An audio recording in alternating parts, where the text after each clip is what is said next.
D'abord, l'ergonomie. Si le poste de travail est trop haut, en fait pas bien ajusté à la taille de l'enfant pourrait être inconfortable, se fatiguer plus rapidement d'être en position assise et aussi son écriture pourrait en souffrir. Ensuite, on veut avoir à portée de main tout ce dont on peut avoir besoin pour les travaux scolaires. Donc, je propose un panier avec toutes les fournitures scolaires qui sont nécessaires d'une manière régulière à l'enfant.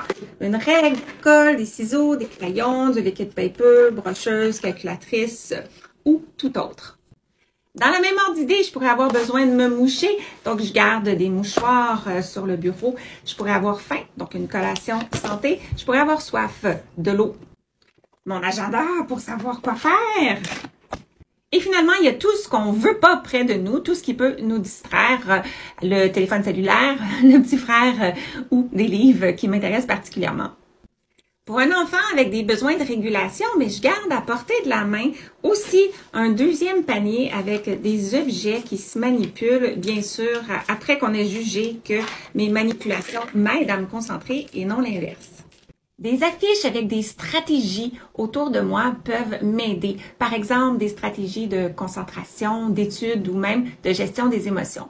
La position de l'éclairage peut faire une différence aussi. Alors ici, j'ai l'éclairage à ma gauche. Si je suis droitière, c'est parfait. Mais si je suis gauchère, j'ai plein d'ombres qui viennent déranger mon écriture.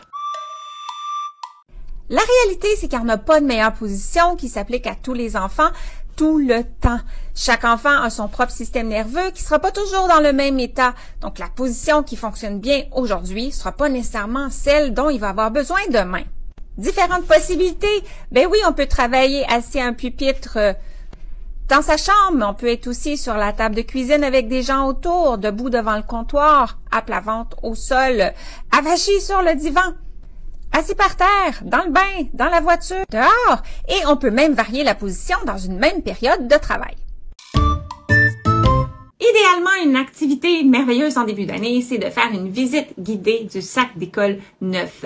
On explore ses compartiments, on leur donne des noms, la pochette du devant, le filet du côté. Et là, on assigne une fourniture scolaire à un compartiment. Par exemple, le coffre à crayon va toujours dans la pochette d'en avant et la bouteille d'eau va toujours dans le filet du côté. Ensuite, on s'exerce, on se teste et on choisit aussi une aire de lancement. Donc, un panier ou un tapis, un endroit où le sac d'école va vivre et toutes les choses qui sont en transit entre la maison et l'école, par exemple, du linge d'éducation physique ou même le sac à lunch. Et tout va là afin que tout soit facile à trouver quand on est prêt à partir pour l'école.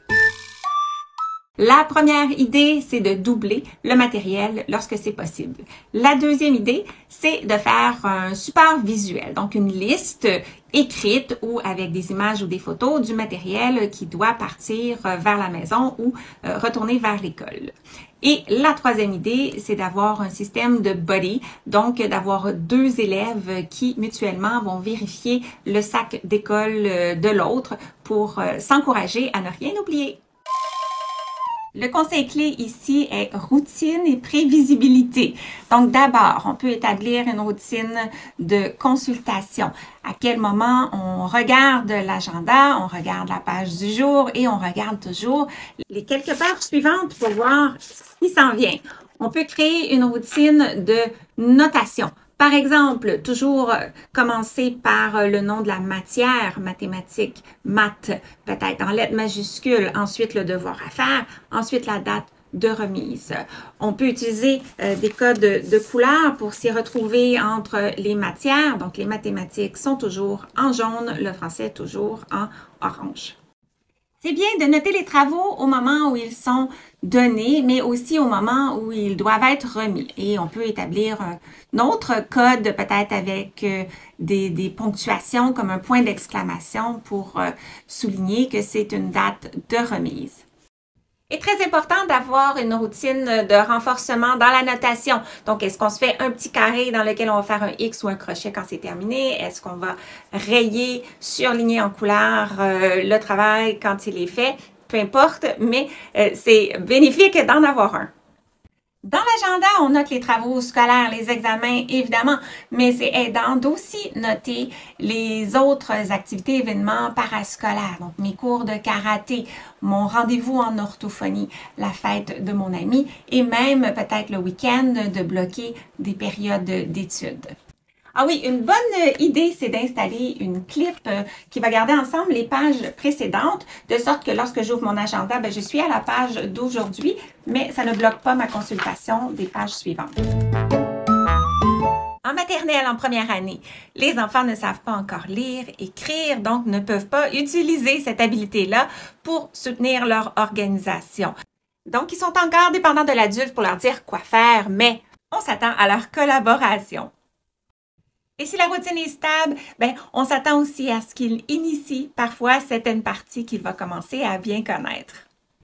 Vers la deuxième, troisième année, l'enfant se sent plus concerné par son autonomie.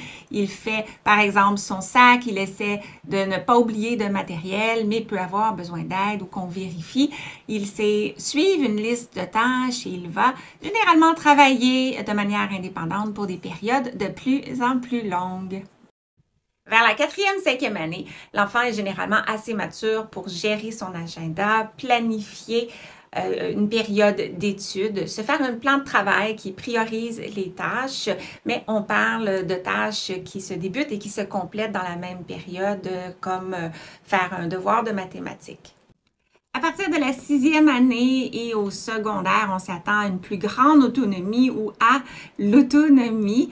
L'enfant va prendre en charge sa planification de travaux et d'études à court terme, mais aussi à plus long terme. À cette étape-là, le jeune est aussi autonome pour trouver des solutions à ses problèmes. Par exemple, appeler un ami en cas de matériel oublié, écrire à son enseignant pour vérifier une date de remise d'un travail, demander l'aide d'un parent pour avoir une discussion sur un sujet de culture générale, d'actualité, de politique pour activer ses pensées en vue de la rédaction d'un texte, par exemple, et de consulter l'Internet, des sites tels que Alloprof pour résoudre une problématique plus de nature académique. Au début du primaire, maternelle, première, deuxième année peut-être, on le dirige étape par étape, on lui donne des petites responsabilités et surtout, on supervise l'exécution. Hey, allô, t'as-tu une belle journée? OK, quand tu auras fini de te déshabiller, oublie pas, rapporte ta boîte à lunch sur le comptoir et va porter ton sac d'école sur le tapis bleu dans la cuisine.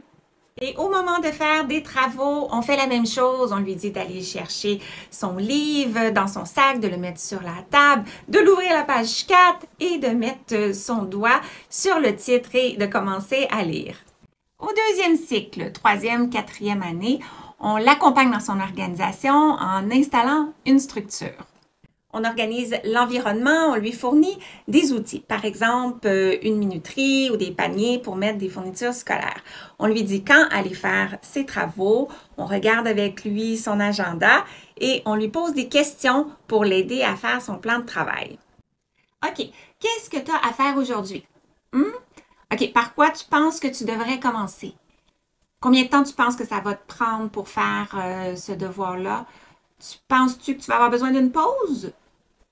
Tandis qu'à l'étape précédente, on était assis avec l'enfant et on faisait l'ensemble des activités avec lui. Maintenant, on est un petit peu plus distant. On reste physiquement dans la même pièce, mais on le laisse diriger sa période d'études et on lui rappelle qu'on est là pour l'aider en cas de besoin, mais on est plus réactif que proactif. Troisième cycle secondaire, on le suit, on l'encourage, on vérifie son agenda de temps en temps, on note la date des travaux à remettre et des examens, on demande des nouvelles de la progression. Comment ça va dans la planification de ton exposé oral? As-tu eu la chance d'appeler ton oncle que tu voulais passer en entrevue? Et on lui offre et prévoit du temps pour vérifier ses travaux avant remise et lui offrir des suggestions et peut-être faire un quiz pour l'aider à préparer ses examens. Idéalement, on est présent dans la maison durant ces travaux en cas de besoin.